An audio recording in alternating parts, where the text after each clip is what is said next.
floor to you. Is there anything that maybe you prepared that we didn't talk about, or just anything more to say? No, I mean, nothing. I think we touched on a lot. I mean, no, I don't know. Ryan, Jill, did you have anything as I was talking? Anything that kind of comes out?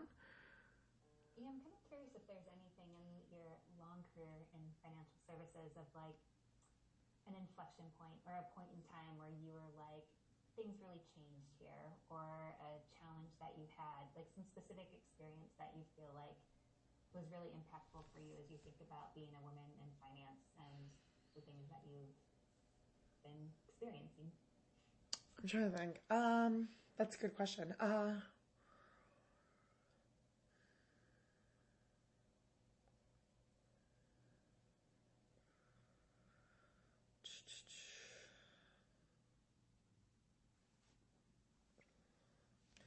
Trying to think. Or maybe like a female mentor, or just like a story about like something that's really been impactful for you in your career focused in, D&I and Yeah. Well, one of my,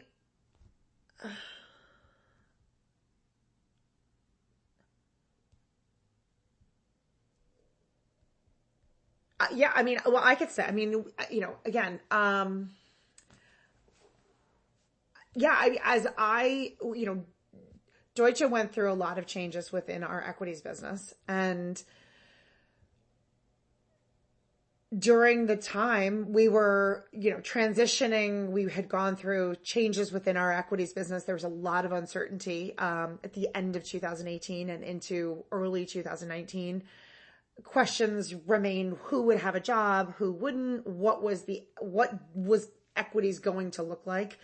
And it was really through WOWs that I actually reached out to numerous folks within WOWs as senior mentors to me for advice and guidance. And if I did not have that network, I certainly wouldn't be in the position that I am today. And that was something that it helped keep me grounded and positioned the way I am today. I'm extremely grateful for it. The advice I give to up and coming rising talent at the bank is certainly to leverage that network and to utilize it, because it's only going to be helpful. You never know where people are going to end up. Some of those folks are no longer at Deutsche. They're not at Deutsche Bank anymore.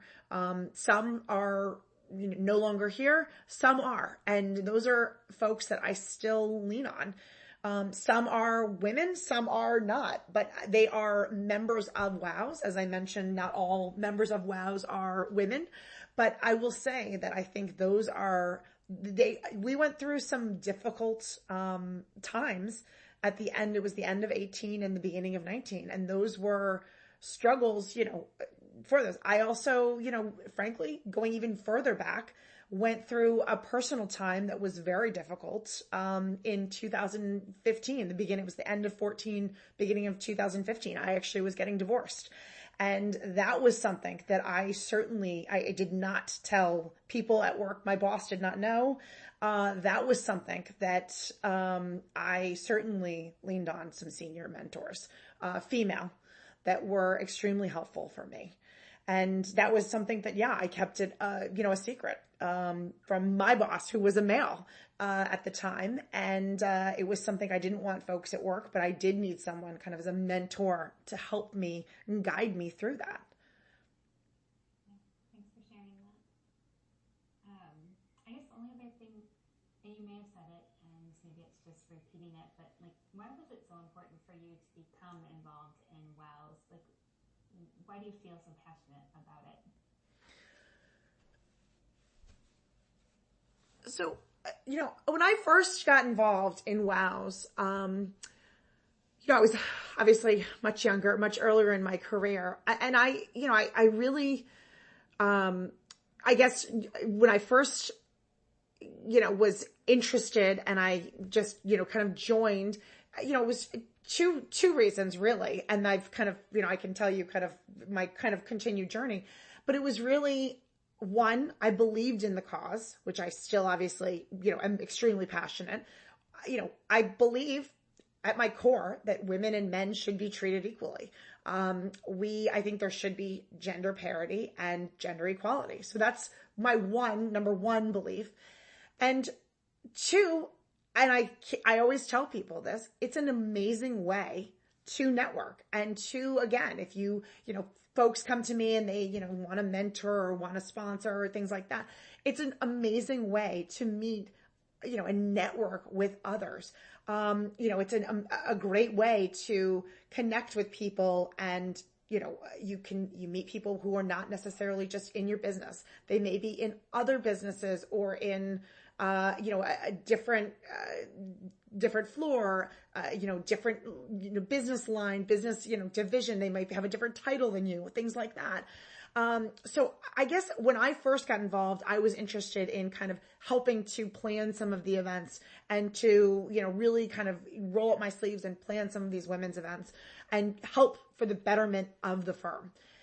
And that hasn't changed. My belief in making Deutsche Bank a better place is at my core. That's exactly what I want to continue to do.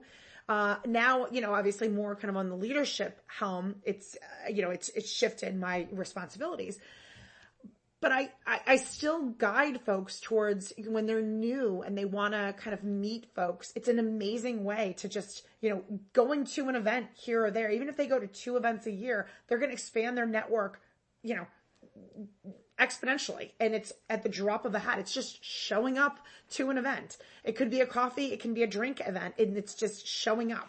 It's very easy. It's not planning anything. They could just show up. So it's those simple kind of events. But I think those are kind of, the reasons that I would kind of leave. But I don't think there should be a difference that if you're, wearing a skirt or wearing a pair of slacks, there shouldn't be any difference in how one is treated. Yeah, 100%. Cool. Thank you, Katie. That's all I have, Shannon. Okay. Well, that's all we have for you. So the interview portion is done. Perfect. Now what's going to happen is I'm going to stop recording. Recording stopped. Okay. And then Ryan's going to take over. Good job. Thanks. I feel like you're probably going to have to cut a lot of that. That's why I'm here.